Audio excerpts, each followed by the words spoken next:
hacer, en realidad presentemos a los invitados primero. Mejor. Está con nosotros el alcalde de la Florida, Rodolfo Carter. Bienvenido, alcalde. Hola, Diana. Hola, ¿Cómo Soledad. estás? Te voy a tutear. Tutear. Porque estoy hablando- Me estaban reclamando. Tutear. Me estaban reclamando por qué me tratabas de usted. Ya, ok. que Entonces, hola, ¿cómo estáis? Hola, Diana. Doctor Hugh Ramón Con, bienvenido también. Hola, buenos Gracias días. por estar acá. Bienvenido. Hace tiempo que no lo veíamos, así que muchas gracias por venir. Encantado, Marco- con gusto verlas de nuevo. Gracias por venir. Marco Kremerman también está con nosotros, economista de la Fundación Sol. Un gusto compartir contigo. Muchas gracias. Por estar aquí con nosotros. Y le quería dar el pase al alcalde porque estaba comentando justamente lo de este veto del gobierno a esta ley, que a todas luces es una ley lógica y que debiera de promulgarse ya. ¿Cuál es la visión que tiene usted que tienes tú al respecto? Legalmente el gobierno tiene razón, porque ¿Por qué? la mayoría de los servicios básicos en Chile están concesionados desde la época del presidente Frei Ruiz Tagle. Cuando se vendió el agua, cuando se concesionaron todo, hoy día hay contratos que tienen rango internacional. Y efectivamente si se violan esos contratos podemos ser demandados en cortes internacionales. Pero eso no es toda la verdad. ¿Por las empresas? Sí, Ya, por eso ellos hablan de que están revisando la inconstitucionalidad del proyecto. pero el gobierno tiene una herramienta y no la ha usado. En estados de excepción De constitucional, emergencia. claro, en este caso, en el estado de catástrofe Claro. en particular, se pueden requisar bienes y se pueden fijar precios. Por eso se llama estado de excepción. Si esto se hiciera en un estado normal, hubiese pasado antes del 18 de octubre, en otra época, claro que sería ilegal.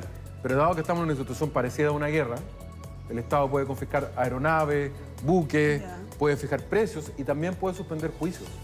Entonces, creo que, siendo bien justo con el gobierno, legalmente tienen la razón, pero moralmente están equivocados. Porque es una inmoralidad hoy día, en este estado de cosas, y esto quiero ser súper claro en esto. La pandemia en sí misma no era previsible. Apareció en la humanidad. Pero las implicaciones económicas sí son previsibles y el gobierno tiene herramientas hoy día para poder hacerlo. Entonces, no parece razonable que, por ejemplo, hoy día se haya ordenado que a las empresas se les quite la evaluación de riesgo o prestarle plata. Y a las personas sí se les considera riesgosa. Y en cambio, cuando vemos el tema de los precios de servicios básicos, empecemos a decir es que la gente va a gastar más agua. ¿Alguien de verdad cree que hoy día la gente se va a dedicar a regar más los jardines? por supuesto que no. Lo que importa hoy día es, de alguna forma, sacarle la mochila a la clase media, básicamente a la clase media, porque, por ejemplo, los subsidios de agua hoy día están súper orientados a los sectores más vulnerables, las municipalidades lo tienen. Pero para el vecino de Alto Macul de la Florida o de Rojas Magallanes en la Florida, por ejemplo, que son vecinos, entre comillas, con recursos hasta hace 3 meses y que hoy día ya no tienen trabajo, una cuenta de 85 lucas en agua los mata. Ya, pero para entender bien entonces, si hoy día el gobierno admitiera esta ley, no la vetara, ¿nadie podría demandar al Estado chileno, como se dice ahí en la nota? En estricto- Porque estamos en estado de excepción. En estricto rigor, lo que ha hecho el gobierno es decir, que creo que es un error jurídico además, ya a Piñera le pasó con Barrancones, cuando, ¿te acuerdas? Cuando llegó a un acuerdo telefónico con la empresa y se saltó la legalidad vigente. Yo creo que esto no es conveniente llegar a acuerdos, hay que hacer cumplir la ley. Y hoy día hay herramientas legales que son transparentes, que están en la Constitución, nadie podría alegar que son inconstitucionales, no nos podrían demandar internacionalmente, Ya. es decir, temporalmente... Entonces no hay ningún motivo para vetarla. Sí, Ahora. lo que pasa es que podría vetarla porque el Congreso no tiene la facultad, pero la veto siempre y cuando venga aparejado inmediatamente de la suspensión de los cortes. Bueno, ¿qué es lo que, Ahí se explicaría. ¿qué es lo que sostiene el gobierno? Porque el gobierno dice, el veto busca sacar las dudas de una posible inconstitucionalidad del proyecto, pero manteniendo los beneficios. Esa es la versión de la moneda. Contactemos a esta hora con Vlado Mirosevic, diputado, quien es gestor además del proyecto y nos puede ayudar también en esto. Está allí con nosotros en conexión vía Skype. ¿Cómo está, diputado? Bienvenido a nuestro panel de discusión. Buenos días. Hola, diputado. Hola Soledad, Diana, ¿cómo están todos los invitados también en el programa? Bienvenido. Gracias por la invitación. No, gracias a usted. ¿Por qué el gobierno habla de esto, de despejar las dudas sobre una potencial inconstitucionalidad del proyecto? ¿Cuál es el argumento?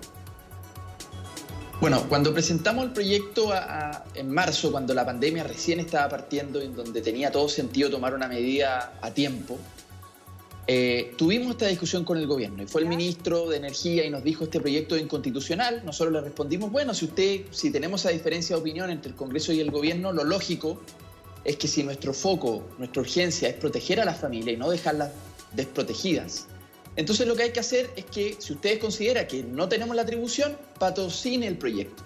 ¿Ya? Si el presidente pone la firma del proyecto, no vamos a tener ningún problema en su tramitación. Sí, lo tiene. Bueno, el gobierno no solamente dijo que no estaba dispuesto a poner la firma, sino que además nos amenazó que si es que este proyecto veía la luz, nos iban a llevar finalmente al Tribunal Constitucional para que la ley no se aplicara.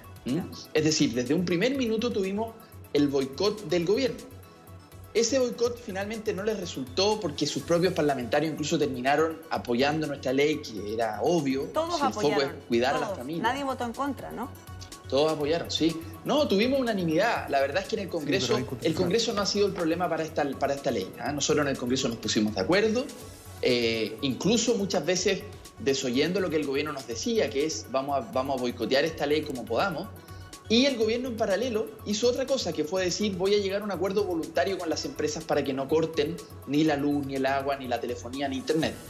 Pero ese acuerdo voluntario, que era en gran parte bien parecido a lo que nosotros veníamos proponiendo en la ley, en gran parte era una especie de copy-paste de nuestra ley, la verdad es que nosotros siempre nos hemos hecho la siguiente pregunta. Si es que las empresas voluntariamente están de acuerdo a someterse a un acuerdo con el Estado, ¿por qué razón no podemos dejar ese acuerdo no solamente de manera verbal con el gobierno, sino que dejémoslo establecido en una ley? Regularicemos ese acuerdo. ¿Por qué, diputado? ¿Porque a su juicio eso le da mayor seguridad de que efectivamente cuando llegue el corte no se ejecute? Exactamente. Yo me temo que el gobierno ha querido llegar a un acuerdo voluntario y no establecerlo a través de ley porque hay menos posibilidades de fiscalizar que realmente se cumpla. Por ejemplo, nosotros hemos dicho que este es un beneficio para el 60% de las familias más vulnerables del país. Pero si es que usted va y postula a este plan solidario de Internet y de telefonía, si es que usted postula, las empresas de manera voluntaria te pueden decir, mira, usted queda afuera. ¿Usted califica y usted no tiene no? dónde reclamar. Usted califica o usted no. En cambio, si hay una ley, todas las instituciones fiscalizadoras del Estado van a tener que hacer cumplir la ley. Me refiero en el caso de las telecomunicaciones a la Subtel. La subsecretaría va a poder decir, señor, esta persona está dentro del 60% más vulnerable, ¿por qué razón usted no está haciendo cumplir la ley? Claro.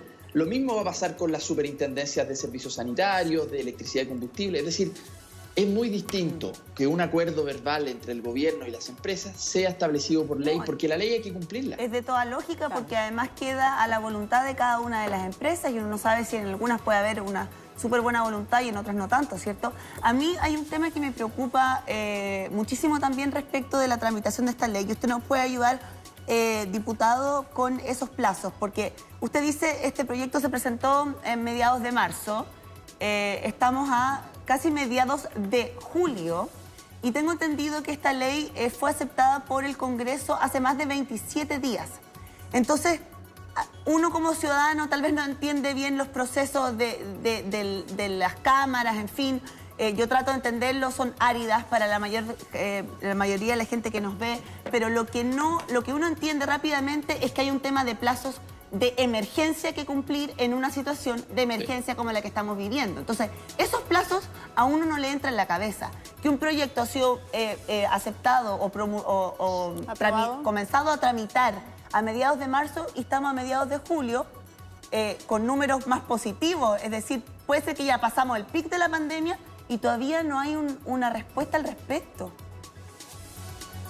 Sí, efectivamente. Este proyecto nosotros, como tú dices, Diana, lo presentamos antes de que existieran las cuarentenas obligatorias, antes del primer fallecido en Chile.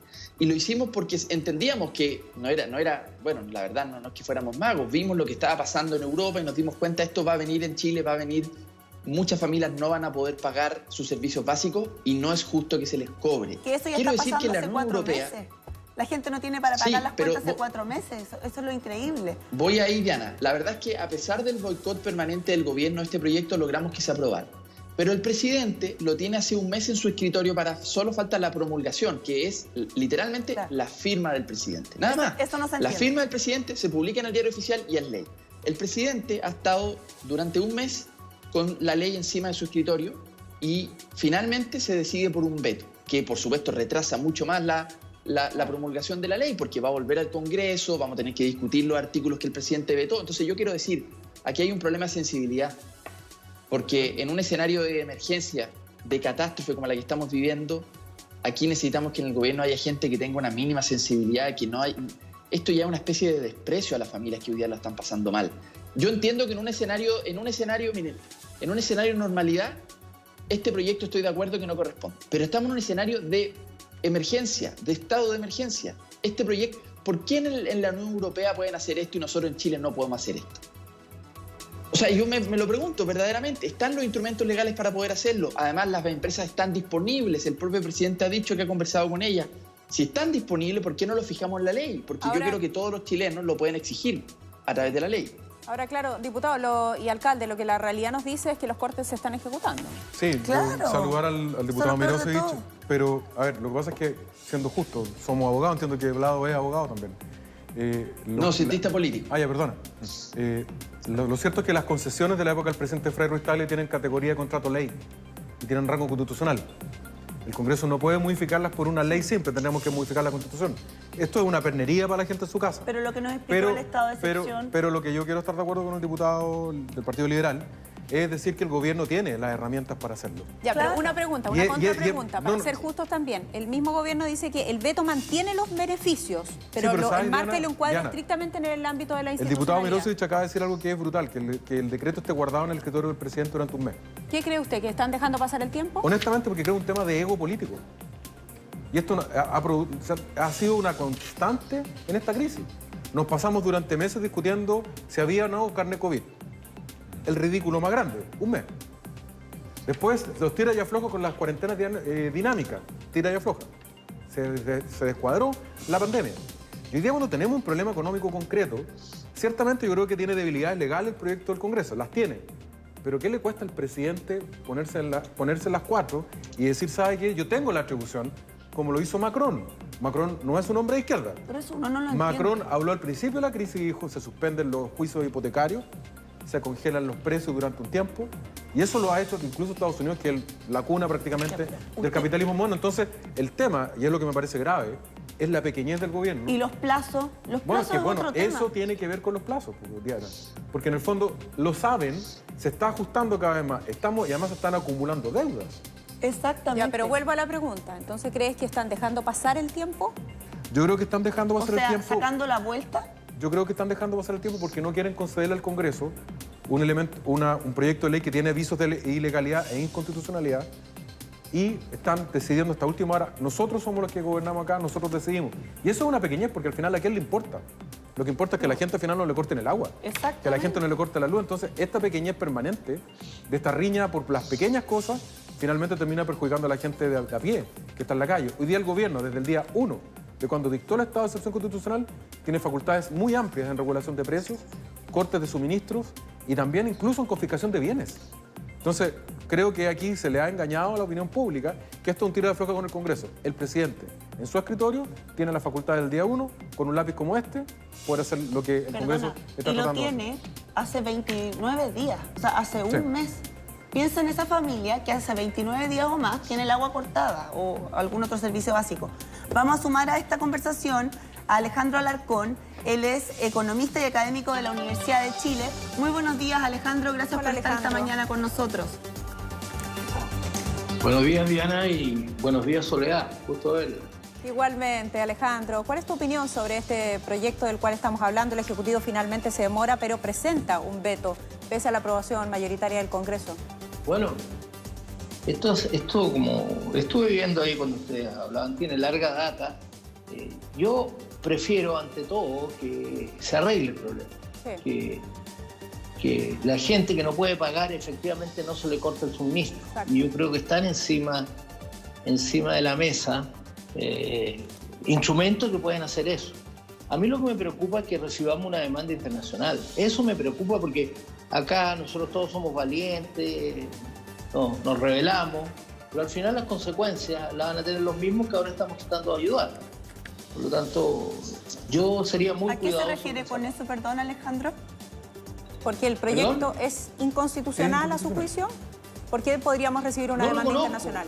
Yo realmente... Entonces, ¿qué está opinando? Realmente, Diana, yo venía a hablar de otro tema y me hacen esta pregunta y encantado la trato de contestar. Ya, no conozco la constitucionalidad del proyecto. Ya, ¿eh? ya, ok, Entiendo pero que sí- sí ha tenido un largo debate. Sí, Alejandro, pero pone sí el punto en algo central, es decir, y yo también lo creo, por eso se lo preguntaba al alcalde, que lo importante hoy día es que no se corte el suministro, o sea, esto a través de una ley, o sea, Eso es esto lo más a través de importante, una medida eso es lo más asegurada importante. por el gobierno. Conversemos también Eso con... es lo que hay que resguardar. Claro, sumemos a la conversación a Marco. Marco, estábamos hablando antes, ¿no? No comprendemos del todo la inconstitucionalidad pese a la explicación que aquí nos han dado, pero más allá de eso parece que lo esencial es asegurar los servicios básicos a las personas, cosa que ha ocurrido también en otros países. Así es, y eso es lo que uno no entiende. Como decían, llevamos casi 4 meses de pandemia. Los hogares chilenos, los sectores medios famosos que pensábamos que eran sectores que llegaban a fin de mes, no tenían grandes lujos, pero todos llegaban a fin de mes, están altamente endeudados. Y no están llegando a fin de Y no mes. están llegando a fin de mes. Y no llegaban a fin de mes antes de la pandemia. Por tanto, 5 días de crisis Exactamente. para ellos ya era un tema fatal. Estamos 4 meses y no han llegado las ayudas. Creo que hay una desconexión completa con lo que está pasando hoy día en Chile, ¿no? Parece que no se tienen los datos públicos que desde hace años el propio Estado publica, nosotros los analizamos para considerar lo que está sucediendo. Porque finalmente esto es un gallito político, este es un tema ideológico. Ya, es que eso es lo siempre está- impresentable, que sea un gallito político en medio de una pandemia como la que estamos viviendo. Bueno, pero también es una señal, Diana, porque finalmente este gallito político o este juego ideológico de que no queremos transar las políticas que hemos implementado en las últimas décadas, porque así han sido, queremos seguir focalizando, no queremos incorporar seguridad social al país, finalmente nos tiene como nos tiene hace harto tiempo, 8 meses, 9 meses con crisis política, económica, social. Por tanto, más allá del resultado, que es muy importante, yo también opino lo mismo. Ojalá que a nadie se le corte su servicio. Ojalá que no sigamos endeudando a las personas que no van a tener la capacidad de pagar. Es demasiado después. tarde, porque a cuánta gente ya se le ha cortado el servicio. Si por eso yo pongo un hincapié en el tema de los plazos también. Uno no entiende los aspectos legales, yo no soy abogado, no entiendo los aspectos legales, agradezco la explicación del alcalde Carter. Pero lo que sí uno entiende es que hay familias que llevan 3 meses sin luz, sin agua, sin servicio de internet, por lo tanto no pueden teletrabajar, no pueden ir al colegio y no tienen recursos para pagar. Así es. Pero hay una mirada que no está completa, porque si efectivamente estamos en un estado de excepción constitucional, primero lo dijo el alcalde Carter, se pueden hacer cosas concretas, ¿no? O sea, el país es un país Y ojalá presidencialista rápido. y se pueden hacer cosas concretas, rápidas. Eso es un Bueno, el primer modelo punto. es presidencial. Exactamente, entonces no es como que de repente el presidente lo tenemos que esperar 30 días, 40 días, porque tiene que consultar al Congreso. Sí puede hacer muchas cosas, incluso antes de un estado de excepción constitucional. Tiene la premura para hacerlo. Entonces, a mí me preocupa eso y me preocupa que efectivamente esto se siga dilatando. ¿Por qué? Porque conociendo datos de desempleo rezagados del trimestre marzo-mayo, que es el último disponible, que nos indican de que hay un problema muy 2 fuerte en los millones de hogares empleos chilenos. perdidos, ¿no? Claro, y eso es una mirada parcial. Si uno mira lo mira en términos generales, tenemos 940.000 personas desempleadas. Tenemos casi 700.000 personas con los contratos suspendidos, muchas de ellas recibiendo el 55% a esta altura de su salario. Y a punto de cumplir el tercer mes, que era la garantía de la ley de protección Solo del para empleo. complementar lo que dice el economista, el artículo 43 de la Constitución, en el inciso 1, 2, 3, por la declaración del estado de catástrofe, el presidente de la República podrá restringir las libertades de locomoción y reunión, podrá asimismo disponer requisición de bienes, establecer limitaciones al ejercicio del derecho de propiedad. El derecho de propiedad, uno de los atributos es cobrar el precio por la cosa, sea por una renta o por una prestación de servicio. Podrá limitar, no prohibir para siempre. ¿Y qué significa limitar? Temporalmente. Acá, obviamente, yo soy partidario de la economía de mercado, creo firmemente en la libertad de los mercados. Pero en situaciones excepcionales como esta, la Constitución del 80, que hoy día todo el mundo quiere cambiar, autoriza incluso, en este estado de excepción, fijar precios y restringir el derecho de propiedad. Así que calmado por las piedras al invitado en el Zoom, porque acá nadie quiere atentar contra la libertad de los mercados. La Constitución del 80 lo permite y está establecido así en el artículo 43, inciso 3. Pero ahí Dijo hay un eso, él tema- no dijo eso. Sí, lo que pasa es que cuando de repente se dice que esto puede perjudicar a las personas, efectivamente, cuando se hacen mal las cosas, te pueden llevar a una demanda internacional. Sí, que es lo Porque que las plantea empresas Alejandro, llegan a un claro. acuerdo con el gobierno de Chile, con Sí. un contrato de categoría de ley.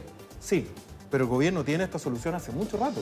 Y eso hace que el Congreso, que tiene una pulsión hace mucho rato de meterse en atribuciones presidenciales, hoy día tenga además un apoyo Sí. irrestricto de la ciudadanía. Sí, lo que pasa es que para ser justo con Alejandro, él lo invitamos a hablar de la AFP, que ya vamos a hablar de eso, entonces no conoce en particular este proyecto de ley. Sí, pero Alejandro apunta a algo que a mí me parece fundamental, que tiene que ver efectivamente con que se garantice el suministro a las personas. Esa básicamente es la urgencia. Exacto. ¿Usted quería decir algo? O sea, Alejandro, ¿querías decir algo? Yo quiero decir otra cosa y se lo quiero decir al alcalde, que lo he visto varias veces. Señor alcalde, lo más importante es que la gente tenga el suministro.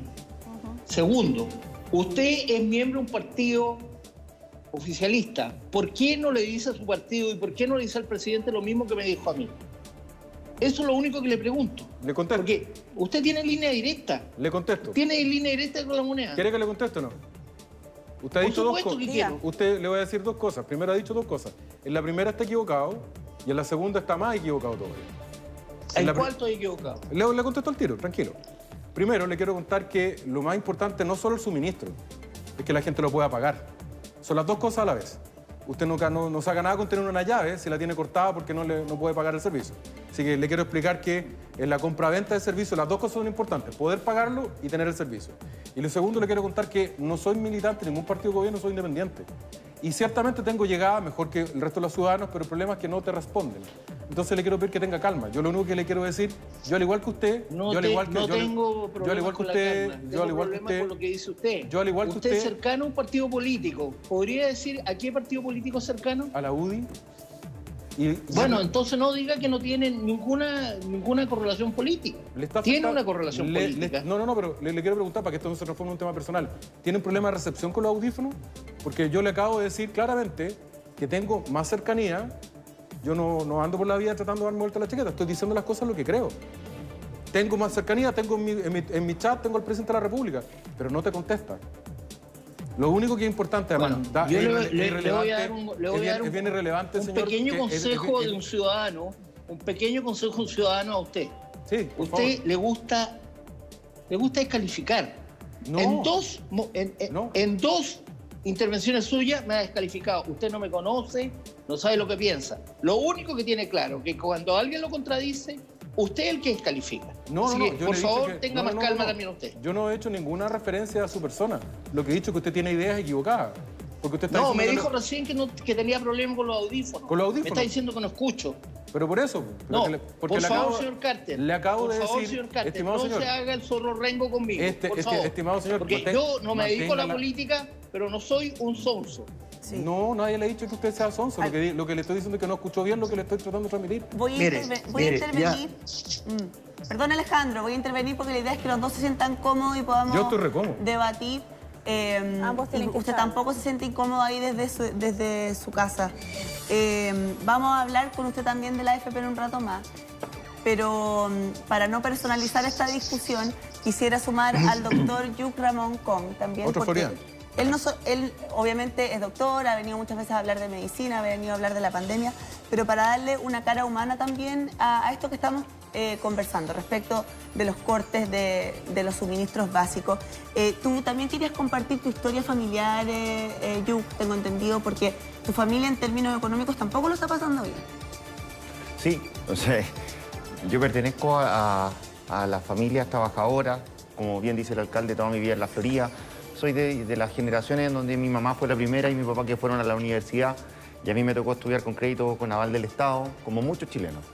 También tengo hermanos que estudiaron carreras, por ejemplo, ingenierías comerciales u otras que hoy día están sin pega. Son de los que tienen un crédito y no tienen pega. Tenemos la suerte de que algunos miembros, como yo, digamos, tengo pega. Entonces puedo ayudarlo económicamente. Pero mi mamá, que es transportista escolar, hoy día ya no recibe ni uno. Su esposo tampoco. Mi hermano está sin pega, mi abuelita tiene la jubilación mínima, mi tío también está quedando sin pega. Entonces, finalmente todos dicen, claro, tú eres médico y los médicos tenemos un buen pasar. Sí, yo tengo 3 trabajos, porque con uno pago el crédito que para la U. Yo salí con una deuda de 40 palos.